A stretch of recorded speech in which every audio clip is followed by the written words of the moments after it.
Монгол Улсын их хурлын дарга Мэ Гомбын энх болд энэ сарын 14-өөс 19-ний өдрүүдэд бүгд найрамдахад ард улсад болсон дэлхийн улс төрийн намуудын удирдлагын дээд хэмжээний уулзалтанд оролцох хоёр хийсэн уулзалт арга хэмжээний талаар Улсын их хурлын гишүүн Зандан Шатар инх хамгаалланаар мэдээлэл хэллээ. Улсын их хурлын дарга болон Улсын их хурлын гишүүд, засгийн газрын гишүүдийг дээрх уулзалтанд оролцох үеэр бүгд найрамдахад ард улсын дарга Си Цзиньпин бүх хэдийн ардын төлөөлөгчдийн их хурлын байнгын хорооны дарга Жан Дёзенаар тус хүлээн авч уулзсан байна. Бүгд найрамдахад ард улсын даргатай уулзах үеэр хоёр орны харилцаа хамтын ажиллагааг шин шатанд гаргах талаар ярилцахын зэрэгцээ тус улсаас бусад улсуудтай хамтран ажиллахаар санал тавьж байгаа нэг бус нэг зам төсөлд Монгол улстай хамтарч ажиллах талаар санал солилцсон байна.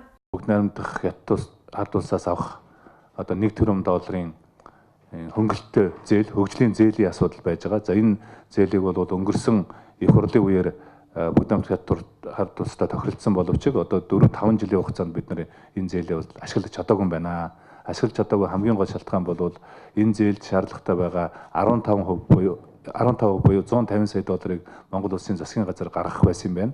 Тэгээ манайх өнөөдөр хүртэл бол энэ өөрийнхөө гаргах ёстой 150 сая долларыг гаргаж чадаагүй учраас энэ зээлийг бид нэр ашиглаж чадаагүй. Тэгэхээр энэ 150 сая долларын одоо Монгол улсын засгийн газрын гаргах энэ мөнгөн дээр бас тодорхой хөнгөлт өгөх энэ хэлцээрүүдийг бас хийсэн гэдгийг бас хэлхийг хүсэж байна. Гэхдээ Түүнчлэн бүс нутгийн хэмжээнд хийгдэж байгаа дэд бүтцийн сүлжээнд Монгол улсыг хамруулах, Монгол улсыг бүгд найрамдахад ард улстай хилдэг худалдааны бомбуудыг олон улсын статустай болгох зэрэг асуудлаар тодорхой саналуудыг манай талаас тавьж ярилцсан болохыг мөн мэдээлсэн. Тэрээр экспортын бүтээгдэхүүнүүд тэр дундаа уул уурхай экспортын бүтээгдэхүүнүүдийн өрсөлдөх чадварыг нэмэгдүүлэхэд дэд бүтцийн асуудал чухал болохыг мөн онцолсон.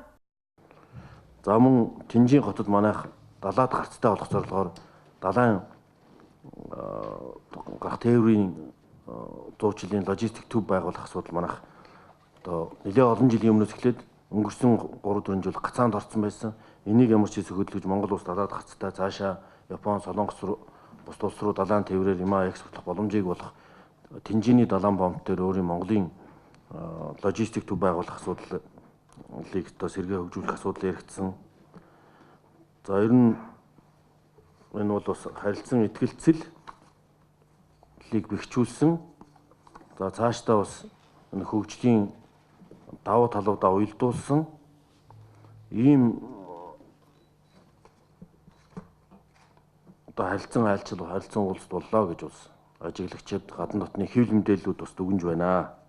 Мөн улсын их хурлын дарга дагалдан ажилласан төлөөлөгчдийн хамтаар бүгд найрамдахад ард улсын төр засгаас бодлогоор хөгжүүлдэг бүс нутгуудын үйл ажиллагаатай танилцсан байна. Үүний үр дүнд арьшир боловсруулах үйлдвэрлэлийн жишг хөгжлийн загвар болсон ханийн хотын туршлагыг манай улсад нэвтрүүлэх, интернет худалдааны тэргуулах групп Alibaba-гийн дата төвийг Монгол улсад байгуулах, хөдөө аж ахуйн гаргалаа дотоодын экспортын бүтээгдэхүүнүүдийг тус группийн сүлжээгээр дамжуулан 216 худалдаалах боломжийн талаар харилцан ярилцаж, ажил хэрэг болох чиглэлээр хоёр талаас идэвхтэй ажиллахаар харилцан тохиролцсон болохыг мэдээллийн үеэр дуулгасан юм а.